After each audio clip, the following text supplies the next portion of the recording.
Hello and welcome back to another episode of Diet Culture Can Fork Off, my exclusive, I don't know if it is exclusive, exclusive podcast. I'll pretend it is, sounds good, doesn't it? Anyway, today I'm doing my Q&A episode.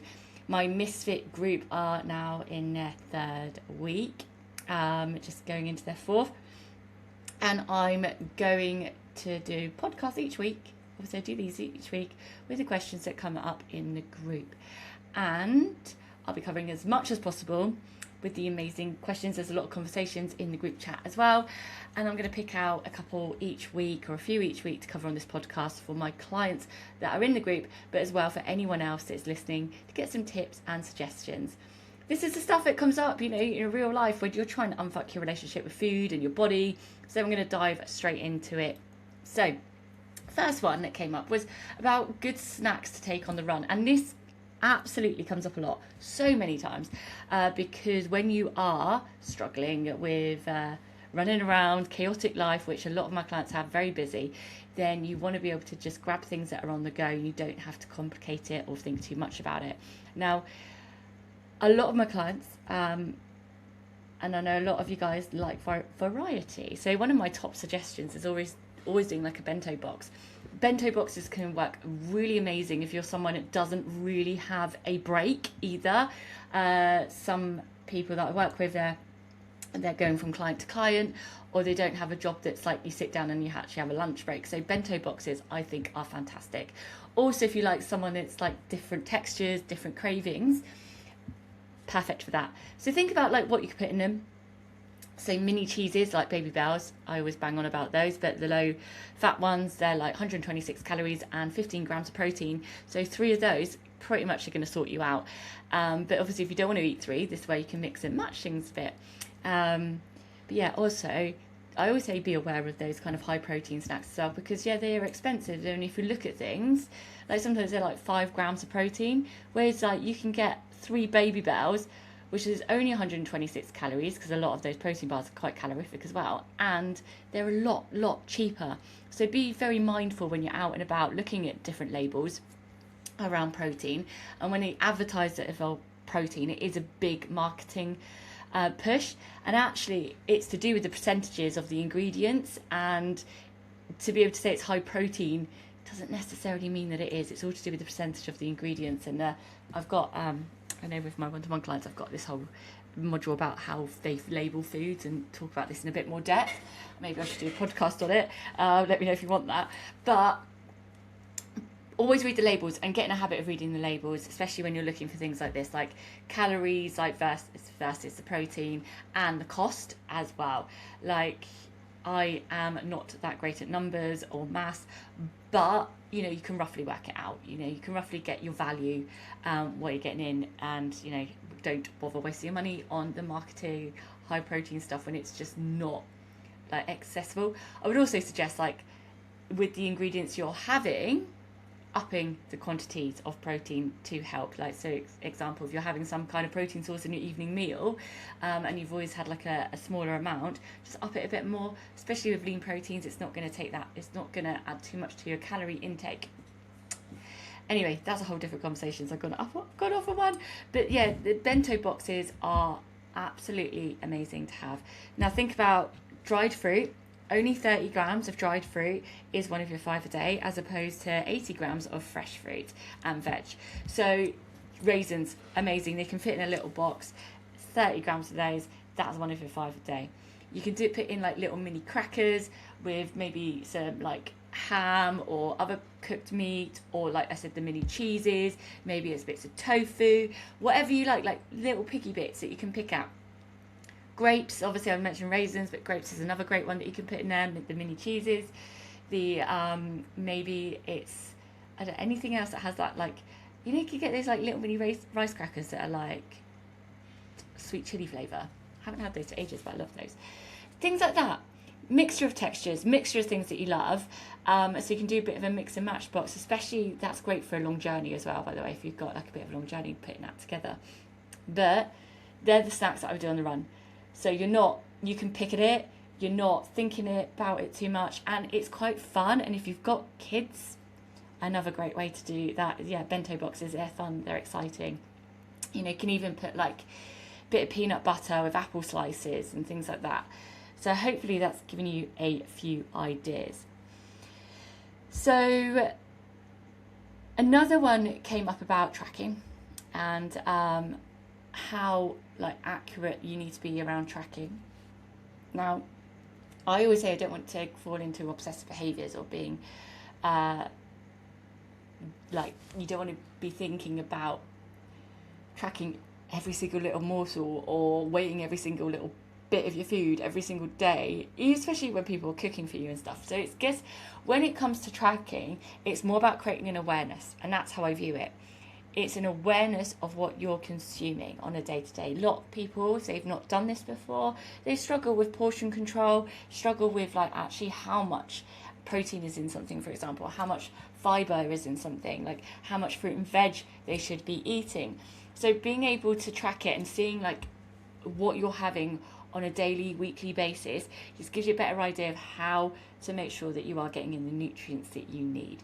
Now, that doesn't need to be like absolutely perfect down to a T, but what I would always suggest is don't hide things from yourself as well. Some people stop tracking on the weekend because that's the time that maybe they like to go out for dinner or they have a takeaway. But if you're hiding that from yourself, it could mean that you're actually overeating calories, pressing the fuck it button. So what I always suggest when people want to move away from tracking as well is don't not track the days that actually are the ones that are the most difficult for you. If you pretty much have the same meals on a weekday because you've got your breakfast, your lunch, evening meal, you've kind of got a rough idea, don't do it on those days. Like, don't not track on those days. Don't do the like, I'm not going to track those days. Track the days. I can't get my words out properly. I'm getting it all confused in my head. What you want to do is that if you want to have a couple of days off tracking, there we go, I'll explain it. Do it on those days rather than like the weekends where maybe that's the time where you usually struggle or things fall down. So that's what you need to be doing. Like when you think about tracking and moving away from tracking, that's how I'd always explain it as well. Do it on the days that are easy and you've got to grips with it, rather on the days that it could be you maybe hiding things from myself. Like I used to do it, so I get it. It's not me judging you here. So hiding certain things because if I don't track it, it didn't exist. You know, so it's being honest with yourself, because honestly, like I talk about calorie banking, and you can have a bit extra on the weekend as long as you're managing that in the week, but it's learning how to do it. Now, that takes time, and I'm someone that hasn't now tracked for a very long time, and I maintain, and I'm happy with that. I know that if I wanted to lose weight or get leaner, actually when I've done that in the past and gone below this weight, it does have I have to be very strict. I don't like it. I've actually had issues around my period when I've done that, so that's why I'm always like, with tracking now, I don't really like to do it, but I've done enough awareness around it to know, and I'm happy with my current weight. It feels comfortable, it feels natural, and that's where we want to get you to as well. So the tracking is the first step to create the awareness, and see it as that only. This isn't about me judging you. I'm never going to come into your food diary and judge you for the things you ate. This is more about like, okay, what was going on that day? Was there an emotional side? What came up? Was there like a lack of planning? Is that why things were struggling? Okay, what can we do about that? It's about learning to navigate around this. So the next side is moving away from tracking. I'm actually doing a webinar, getting it planned in, around the 10 steps principles around intuitive eating and how to implement them with worksheets, of course. So look out for that one. I'll be popping it into the group chat soon. And so that's what tracking is really. It's a tool to create awareness. When or if you're on this journey for a long amount of time and you feel things are starting to slip, it's a tool that you can go back to. But I do not believe this is something you should do for the rest of your life. And that's why I have this webinar that I'll be doing, the intuitive eating, but there's also the one about how to eat mindfully as well. And of course, all these things is creating awareness, but also creating a trust with your body as well. Because diet culture has taught you not to trust your body or not to trust its instincts, or not to believe your hunger cues or your fullness cues, and that's the stuff that we need to be building in as well. So that's why tracking is more than tracking. it's not to be used as a restrictive tool or an obsessive tool. That's what we want to make sure we're moving away from. But it is a tool to help you with the awareness, and then to trust yourself, and then to move away, which is all the steps obviously we've got in the program as well. But if you are struggling still with that, do let me know, because obviously the more I know where you're struggling, I can make sure the things are added in, the tools are added in for what you need. So the last question for today, and this is a great question, so is how do you manage that the desire for control is not directed against one's own body? So, and I'm someone that definitely had eating issues due to wanting to control something in my life when I was very young, when they sort of happened. And for me it was about that control. So I would always suggest that one, you do look at basically, like, what is it that you're feeling you can't control at the moment? Because this isn't, what am I trying to say, like, when we're right, I'll go through my story. I think that's the best way to do it. Is when I was younger and I had a lot of things going on, I know I've explained it a lot in my previous podcast, there was a lot of felt that was out of my control. So even though there was a number of different factors, food became one of my focuses, and I heavily restricted, because I thought like that was the only thing that I could control in that time. But able to do that, what we need to look at is, okay, what are the things that you're feeling are out of your control at the moment, and how, they always say like, I'll focus on the things that you can control.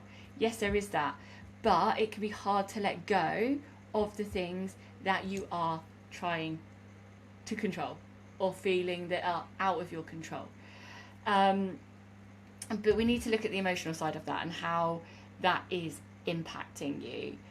And it can take some time to try and refocus on the things that you can control. And this is where journaling can come in.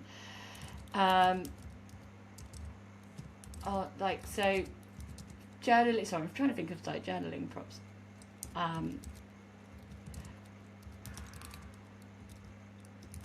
So, sorry, my brain just went like weird. I heard something outside, but anyway.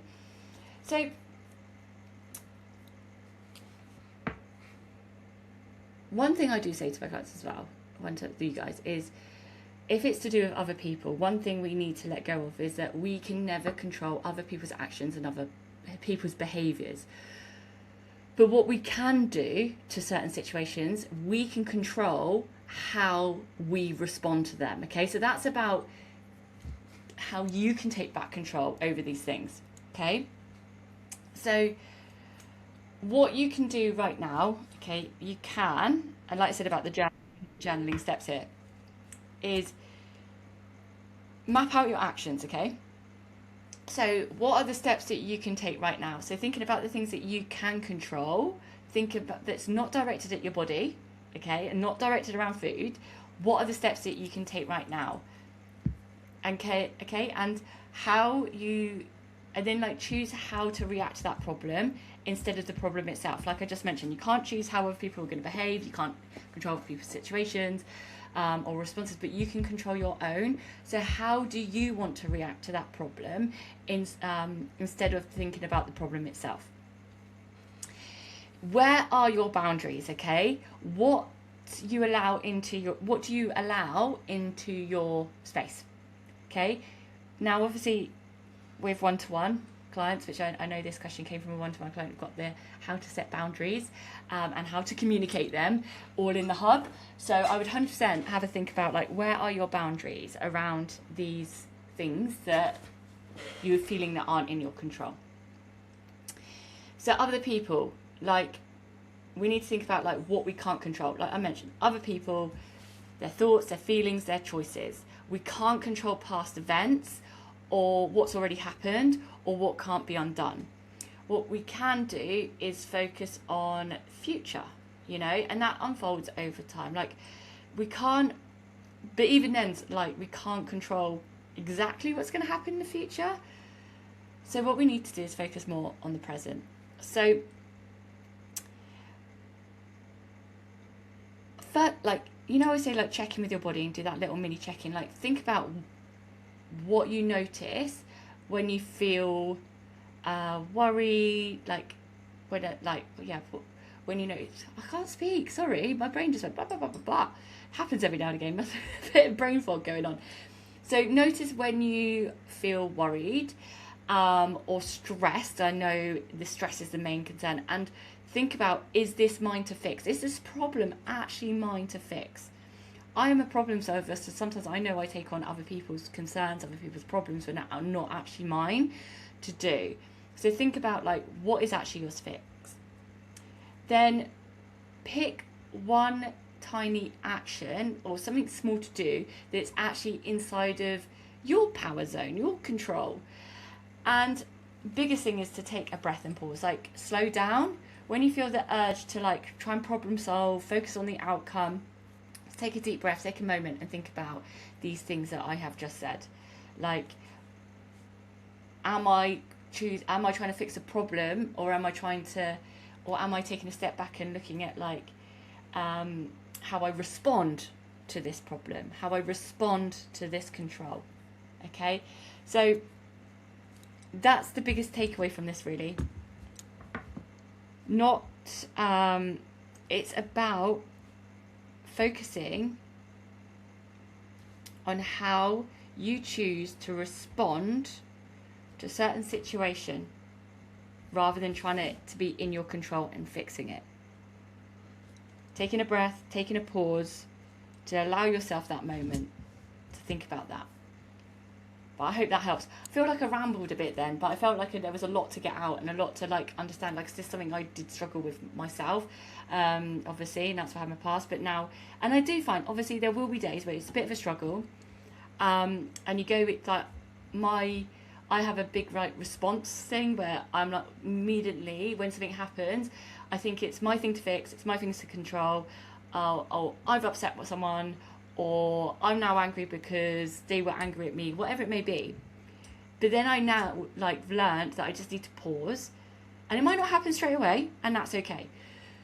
Pause, and I'm like, actually, this isn't like, I can't control the way they're choosing to respond. I can't control this actual situation, but what I can do is control the way that I'm now going to respond to it.